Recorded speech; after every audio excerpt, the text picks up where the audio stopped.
शुरुआत मैं करना चाहूँगा प्रकाश दीवान जी से। प्रकाश दीवान जी से शुरू करने के पीछे असली वजह यह है कि कुछ एक हफ्ते पहले हम लोग ये शो कर रहे थे, तो उन्होंने आइडिया दिया था कि सबसे महत्वपूर्ण चीज़ होता है रिस्क और रिटर्न में बैलेंस बैठाना। तो प्रकाश दीवान साहब, आप ही के पास मैं सबसे पहले आऊँ, तो ये बैलेंस कैसे बैठाएं, क्या फैक्टर रखें, इन सब पे मैं चर्चा करूंगा आपसे आगे चल के। लेकिन शेयर मार्केट की भाषा में अगर कहें तो रिस्क किसको कहते हैं? नमस्कार लक्ष्मी जी, थैंक यू इस अपॉर्चुनिटी के लिए। और हाँ, ये सही है, हमने बात की थी क्योंकि आमतौर पे मार्केट में रिटर्न्स का अनुमान लगाना, रिटर्न्स का आकलन करना बहुत लोग जानते हैं और सारी टाइम चेष्टा यही रहती है कि हम रिटर्न को समझ सकें। लेकिन वो रिटर्न पाने के लिए जो जोखिम उठाते हैं, जो रिस्क हम लेते हैं, उसको थोड़ा सा नजरअंदाज किया जाता है। इसलिए मैंने कहा था कि इसको भी समझना जरूरी है। और हमारी मार्केट में रिस्क कई प्रकार के हैं एक्चुअली। मतलब अगर आप साइंटिफिकली देखें तो रिस्क का जो मेजरमेंट है वो एक बहुत बड़ा साइंस हो चुका है। और होता यह है कि उसको बारीकी से अगर देखेंगे तो बड़ी साइंटिफिकली एक एक लॉजिकल तरीके से अपनाया गया है। बट कुछ मैं ब्रॉड वो करूंगा क्योंकि इस प्रोग्राम में शायद सब कुछ तो कवर ना हो सके और हमारे बाकी गेस्ट भी हैं जो टिप्पणी कर सकेंगे इस पे। बट रिस्क होता है जब कोई चीज आपके अनुमान के हिसाब से ना चले या अनएक्सपेक्टेडली कोई और दिशा में चल जाए या उसका उसकी मात्रा बदल जाए। तो अनसर्टेनिटी ऑफ रिटर्न्स है, वॉलेटिलिटी है, ये सब चीजें रिस्क के उसमें आती हैं। जो चीज हम चाहते हैं और जिस चीज का हम लोग एक आम तौर पे अनुमान लगा के बैठे होते हैं और वो चीज जब नहीं होती तो उस डेविएशन को हम लोग रिस्क कहते हैं। एक बहुत सिंपल लेमैन्स भाषा में समझा रहा हूँ। और उस परिभाषा को ही साइंटिफिकली अगर आप समझने की कोशिश करें या समझाने की कोशिश करें तो बहुत सारे प्रकार के रिस्क बन सकते हैं। जैसे आपने कोई इलिक्विड स्टॉक ले लिया, अब उसमें से निकलने की आपकी गुंजाइश नहीं है क्योंकि लोअर सर्किट चलती रही, तो उसमें लिक्विडिटी रिस्क आ जाता है। आपने कोई एक स्टॉक ऐसा ले लिया जिसमें पी मल्टीपल बहुत ही ज्यादा है, यानी वैल्यूएशन बहुत ही ऊंचे तौर पे घूम रहा है। और जब मार्केट में कोई हलचल हुई या कुछ गिरावट आई तो उसका वैल्यूएशन इतना ज्यादा होने की वजह से वहां पे सेलिंग आती है, तो वो वैल्यूएशन घटने लगते हैं। जो पी मल्टीपल है वो कॉन्ट्रैक्ट होने लगता है। कभी कभी रेगुलेटरी रिस्क भी आ जाते हैं कि जैसे अभी पॉलिसी अनाउंसमेंट ट्रम्प सरकार की तरफ से आएंगे, किस टाइप के रेगुलेशन आएंगे, टैरिफ्स आएंगे। ये एक रिस्क बना रहता है कि हम अनुमान नहीं लगा पा रहे, बट कुछ अगर हो गया तो वो है। तो उस रिस्क लेने की क्षमता को भी हमें अपने उसमें भापना चाहिए।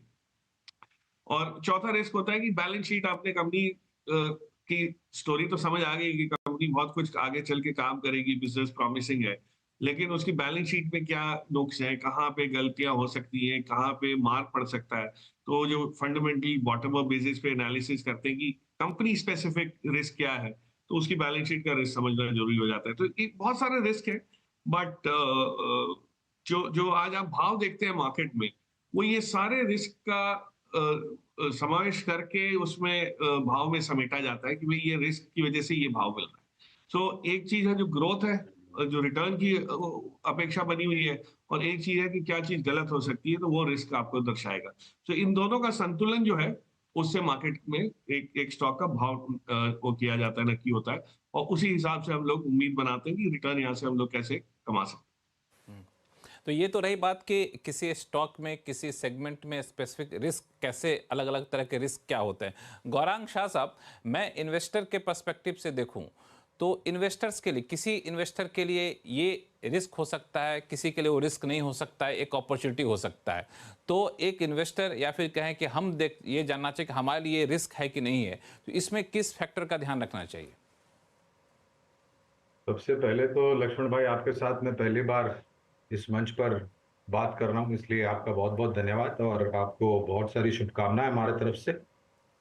टिम्बीसी जी, बहुत बाजार बहुत के शुक्रिया दर्शकों कि को हमारे शो में आप आएँ और पहली बार आएँ, और आगे भी आपको मैं कई बार आमंत्रित करूंगा। उम्मीद करता हूं कि आप जरूर जरूर जुड़ेंगे हमारे साथ। बिल्कुल जुड़ने का प्रयास करूंगा। सीएनबीसी बाजार के सभी दर्शकों को, आपको, मंच पर उपस्थित सभी महानुभाव को हमारा प्रणाम और शुभ दिन हमारे तरफ से। तो जोखिम मेरे ख्याल से हम हर एक मानव के जीवन में जोखिम होता है। अगर आप शेयर बाजार में आते हैं तो आपके पास जोखिम झेलने की क्षमता भी उतनी ही ऊपर की तरफ होनी चाहिए। जोखिम किस प्रकार के होते हैं? सबसे मेरा जहां तक मानना है, अगर मैं सही हूं तो किसी भी चीज की जानकारी न होना, या फिर सबसे ज्यादा जोखिम है कि आधी जानकारी होना। ये सबसे बड़ा जोखिम है, क्योंकि अगर आपके पास जानकारी नहीं है तो आप बिल्कुल निहत्थे हैं और आपको किसी भी तरफ से, किसी भी दिशा से, किसी भी प्रकार का वार हो सकता है। दूसरा जो सबसे मुद्दा मुझे आज की तारीख में लग रहा है, वो है आजकल ये जो अनौपचारिक महाविश्वविद्यालय, व्हाट्सएप और यूट्यूब और बाकी अन्य विद्यालय में जो महाबुद्धिमान ज्ञानी लोग बैठे हैं और जिस प्रकार से वो अफवाहें फैलाते हैं, उसकी पहचान करना और परख करना। और एक बात जोखिम की मुझे ये भी लगती है कि किसी के कहने पर, किसी की बातें सुन के या किसी की नकल करके अगर आप निवेश करते हैं बिना जानकारी के, तो ये सबसे बड़ा, ये 3 जो मुद्दे हैं वो मेरे हिसाब से सबसे बड़े जोखिम है। लोग प्रयास यही करते हैं कि भाई अगले ने कितना कमाया, क्या मैं उससे दुगना कमा पाऊंगा या नहीं कमा पाऊंगा। ये तुलना करने ही अपने आप में समय का व्यर्थ करना है और आपकी ऊर्जा का व्यर्थ करना है। आपको ये देखना है कि आपके पास जोखिम झेलने की क्षमता कितनी है, आपके पास समझ कितनी है और आपके पास समय कितना है। सबसे बड़ा महत्वपूर्ण चीज ये है। तो ये सब चीजें हैं जो मुझे लग रहा है कि आज की तारीख में एक बहुत बड़ी चुनौती, खास करके ये जो सोशल मीडिया और ये जो आजकल नई सब चीजें चल रही हैं, वहां पर जो महाज्ञानी लोग हैं और जिस प्रकार से वो ज्ञान बांट रहे हैं। बिल्कुल, ये आपने बहुत अच्छी बात कही कि जो इस तरह के अनौपचारिक, अनऑथराइज्ड या बगैर सोचे समझे जो व्हाट्सएप यूनिवर्सिटी चल रहे हैं, विश्वविद्यालय चल रहे हैं, तो उससे बचना चाहिए। और एक बात और आपकी अच्छी लगी कि चीज़ों को नहीं जानना भी रिस्क है और आधा अधूरा जानना और उससे ज़्यादा बड़ा रिस्क है। लेकिन आपने एक जो बात कही कि आपको रिस्क लेने की क्षमता कितनी है, ये भी आपको समझना पड़ेगा। संजय सिन्हा साहब, कि एक इन्वेस्टर को कैसे समझे कि हमारी क्षमता कितनी है? कई लोगों की क्षमता कम होती है, कई लोगों को ज़्यादा होती है, तो क्या कोई सेट फार्मूला आप लोग सजेस्ट करते हैं कि इस फार्मूले को देखिए, किसी के लिए रिस्क लेने की क्षमता हो सकता है ये आधार पर देखें तो कम हो सकती है, किसी की उम्र के आधार पर हो सकता है, किसी के सरप्लस फंड के आधार पर हो सकता है, तो क्या सेट फार्मूला क्या आप लोग अपनाते हैं? तो ऐसे देखिए, बहुत सारे थंब रूल हैं जो अपनाए जाते हैं। हाँ, एक तो बहुत ही पॉपुलर थंब रूल है कि आपके एसेट एलोकेशन में इक्विटी कितना होना चाहिए, उसका एक सिंपल फॉर्मूला होता है 100 माइनस योर एज। हाँ, वो होना चाहिए आपकी इक्विटी की एक्सपोजर। दूसरा जो थंब रूल ये है कि आप जब भी निवेश करें, कम से कम 6 महीने तक की जो आपकी खर्च की जरूरत है, वो किसी ऐसे इन्वेस्टमेंट में ना डालें जहां पर उसका कैपिटल वैल्यू एरोड होने का रिस्क हो। एक दूसरा फॉर्मूला ये है। इसके साथ ही साथ लोग ये भी फॉर्मूला अप्लाई करते हैं कि आप 50-30-20 का फॉर्मूला यूज करिए। 50% अपनी इनकम अपने खर्च के लिए, 30% अपने डिस्क्रिशन के लिए और 20% सेविंग्स के लिए। तो ये जो जितने थंब रूल जो हैं लक्ष्मण जी, हाँ, ये बहुत ही सिंपलिस्टिक हैं। आज अगर आप देखें तो फाइनेंशियल सेक्टर और पर्सनल फाइनेंस अब पहले से ज्यादा कॉम्प्लेक्स हो गया है। इसी के लिए कोई भी थंब रूल अप्लाई करने के बदले मेरे सुझाव से अगर किसी प्रोफेशनल फाइनेंशियल एडवाइजर की सलाह के साथ लोग अपनी रिस्क टॉलरेंस को निर्धारित करें तो वो बेटर है।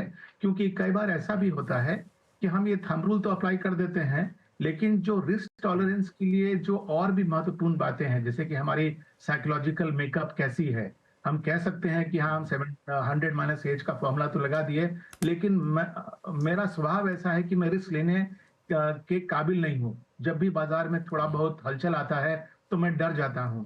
तो ये सब जो साइकोलॉजिकल फैक्टर्स हैं, ये भी अप्लाई करने की जरूरत पड़ती है टू फिक्स आपकी रिस्क टॉलरेंस। तो मेरे ख्याल से एक प्रोफेशनल सलाह के साथ अपनी रिस्क टॉलरेंस को डिफाइन करें तो बेटर है।